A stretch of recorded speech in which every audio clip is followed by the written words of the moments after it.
Happy Super Bowl Friday. Welcome back to the lab. I know some of you were, where you been? Where's the lab then? The lab's been working hard. Loads and loads of Super Bowl props to go through today. Also, brought the lab on the road to the radio on Wednesday from 5 to 6. I'll be bringing the lab on the road again next Wednesday from 5 to 6. And I'll be back to talk the Super Bowl with you probably on Monday afternoon. But let's get into business. First and foremost, we've been really killing it on the ice. 1-2 last night, but that was the first losing night on the ice since I could remember. I don't know. College basketball, we're still floundering around 500. We're a little bit below 500, but that's much better than the 0-7 or 0-8 or 0-9, whatever I was in the NFL playoffs with one game left to go. And where will the Wiz go? Stay tuned. We're going to get to that in a minute. But first, college football. Remember all the people that wanted Ryan Day fired because he couldn't beat Michigan? And then he goes and wins the national championship. Well, guess what? He just got re-upped. He's the second highest paid coach behind Kirby Smart in college football. So Ryan Day's going nowhere. He's there stuck in Buckeye Nation to try to still dominate the Big Ten, but we'll see how that goes. And for all of those, including me, who thought Deion Sanders may be leaving Colorado, well, maybe not so fast, my friends. Marshall Faulk has just signed on to be a part of Coach Prime's coaching staff in Colorado. He'll join Warren Sapp as two ex-Hall of Fame NFL football players to be on that coaching staff. So let's see what happens with Colorado going forward. NFL news other than the Super Bowl, and we'll get to that in a minute. The Pittsburgh Steelers will play a regular season game in Ireland, opponent to be determined. And that's no surprise because one of the Rooneys was the ambassador to Ireland for the United States. So there's a connection there. They were the only team to play in Ireland. I believe they played a regular season game there last year. I know they played a preseason game there, but I'm not pretty sure. I'm not 100% sure about last year. And there was rumors abound flying around that the Eagles were possibly going to play the Rams in Australia. That is not going to happen. Jeff Lurie, the Eagles do play the Rams in 2026, but Jeff Lurie is not willing to give up another home game. So kudos to him for taking care of the home fans. That game will not at least include the Eagles in Australia. As far as awards go, before we get to the Super Bowl week is when they give out the awards and they determine who is going to be the next Hall of Fame class. As far as the Hall of Fame class is concerned, Antonio Gates, tight end, well-deserving from the San Diego Chargers. He's in. Jared Allen, pass rusher extraordinaire. He gets in. Eric Allen, who played here most of his career with the Philadelphia Eagles. Congratulations to EA. He's in the Hall of Fame. And the Veterans Committee puts Sterling Sharp, deservingly so. He gets in the Hall of Fame to join his brother Shannon Sharp. So there'll be two of the Sharp brothers in the Hall of Fame. The awards were given out last night, and there is some controversy as far as the MVP is concerned. Josh Allen gets the MVP over Lamar Jackson. I don't really have a problem with that because the MVP is the most valuable player. Although Lamar Jackson did have the best career stats that he's had in his career, I think Josh Allen was a little bit more valuable to the Bills than Lamar Jackson was to the Ravens. And that's open for debate. But the award was given out, and Josh Allen, the MVP. Offensive Player of the Year, no surprise there, Saquon Barkley. Defensive Player of the Year, Patrick Surtain II of the Denver Broncos. He gets that. Comeback Player of the Year, Joe Burrow coming back off an injury. Now, people were making comments about Damar Hamlin. That he was up for it last year. So he was up for it this year, but that would have been last year's award for coming back from his near-death experience on the field.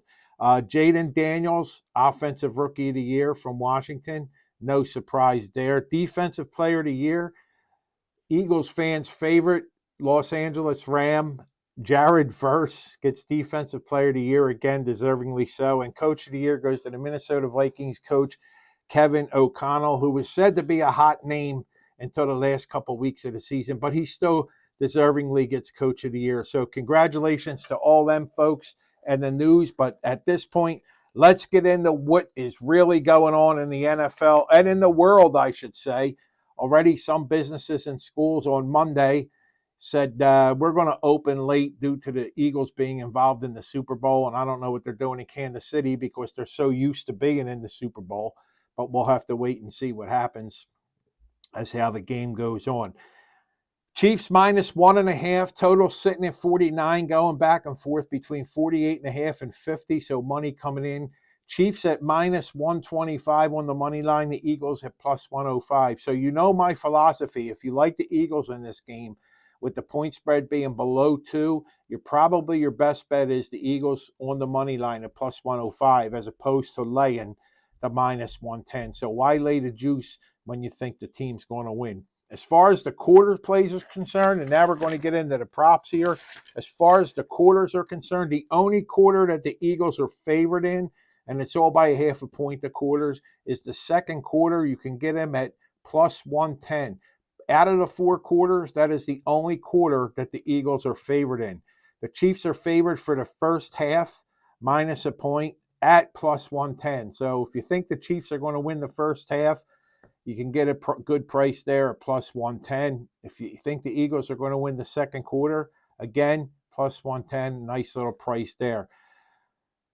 Last team to score, I like the Chiefs to be the last team to score. I think it's going to be another game where they're scrambling to come from behind and they're able to get that last score in the game. First coach's challenge, I think it'll be Andy Reid and the Chiefs. He likes to use them challenges strategically, not necessarily all the time for the play, but he may want to slow down momentum or he may want to pick up momentum one way or the other. But I think the Chiefs are to play there as far as the first coach's challenge is concerned. Shortest TD, under 1.5 yards. You got to lay big money. I'm not a fan in props of laying big money, but you know the Eagles have the tush push, and they're usually good to go for that for 1 yard. So if it's under 1.5, if you don't mind laying the juice at minus 185, that would be the play there. Successful 2-point conversions. You know both of these coaches have no trepidation. They're going for 2 points. So the yes is plus 250. Real good price there. So it's basically 2.5 to 1 on your money. And another rich price, but will they have a successful fourth down conversion? Yes is minus 700. So you got to lay 7 to win 1. I don't know if I like that, but if you're somebody that doesn't mind laying big odds for something that's probably going to happen, that may be the play for you. Now let's talk about the kickers. Eagles fans know how Elliott has struggled throughout the season. Butker, he had an injury early in the season, so he hasn't really been 100% for this season either. So there's some interesting things that you may want to look at that have good prices as far as the kickers are concerned. Let's first look at over 7.5 kicking points. You could get Harrison Butker at minus 110. So what does 7.5 kicking points equate to?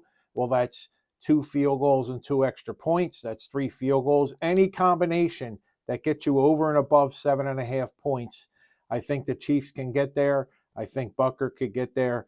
That would be a good bet as far as I'm concerned. Total field goals in the game.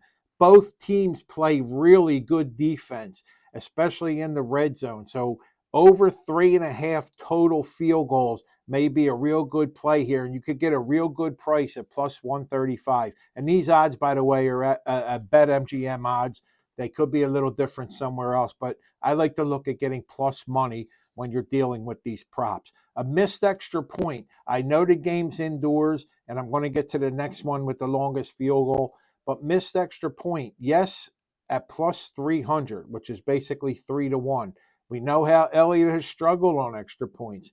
Butker has missed a couple extra points, clanging them off the upright. So 3 to 1 odds, yes, on a missed extra point. Longest field goal, the game's indoor and it's on turf, and both kickers have good legs. Over 47.5 would be my play as far as that's concerned. Now let's look at the quarterbacks. I'm not going to get into too much with attempts and yardage and completions. I'm not going to get into that. I'll leave that up to you because them numbers have been fluctuating all week long. So I'll let you decide what you want to do with them. But what I do like is I think both quarterbacks, although the Eagles have been +8 in the turnover battle for this playoffs, and the Chiefs, I believe they haven't had one, or they only had one.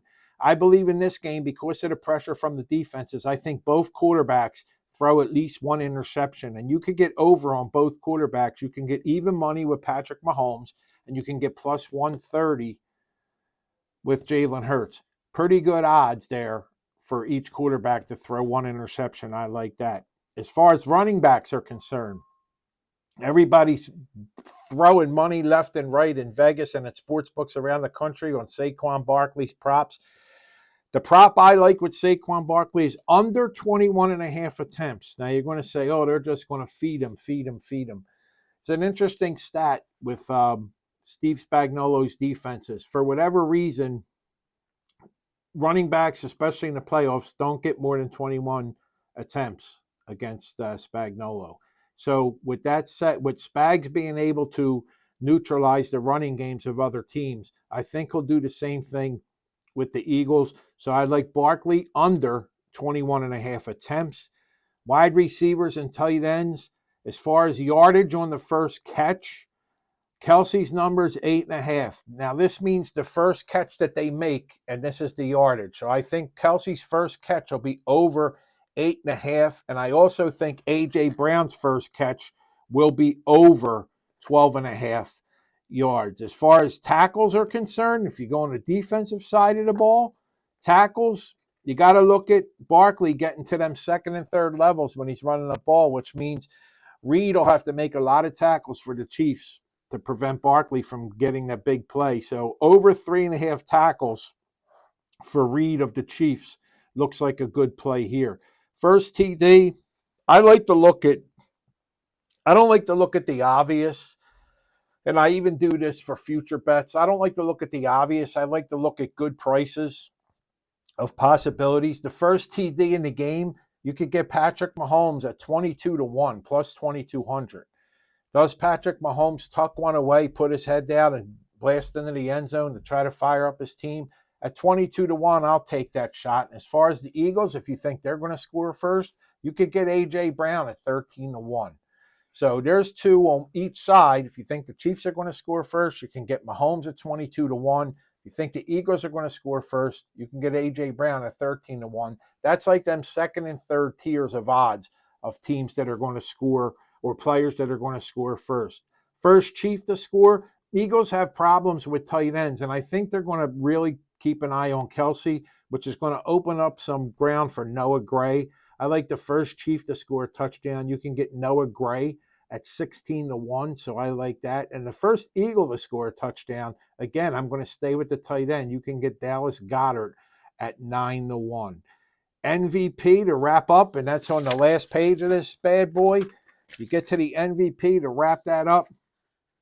For the Eagles to win, you're going to need Jalen Carter to have a crazy breakout game like he's had in the playoffs. And I think there's a possibility. It's happened before with Harvey Martin and Randy White against the Broncos in their 27-10 win in that Super Bowl. Jalen Carter, you can get him at MVP at 66-1. So you put $10 down on that if you're just having some fun with props, $5 or $10. You put $10 down on that, you can win $660 if Jalen Carter's the MVP of the game. If you think it's going to be Jalen Carter, then you might as well throw another $10 down on the position being the defensive line at 15-1. So you'd have both positions there, both covered. And finally, what do the books need? Well, the books as of right now need the Eagles and the under in the game. What do I like to wrap up this day? Here we go. Now, don't get upset because you could fade me, but I like the Kansas City Chiefs. Just like you couldn't bet against Belichick and Brady, I can't bet against Reed and Mahomes. I like the Kansas City Chiefs in a close game, 27-21, 27-21 Chiefs, and that would put the game under. So I'm going to go with the under, and I'm going to go with the Chiefs. Hate me now. We'll be back Monday to talk about it. Enjoy the Super Bowl, whether you're watching it yourself or going to a party. And please, Be careful. Don't drive drunk. Don't act like a nitwit. Just have a lot of fun. Go Birds.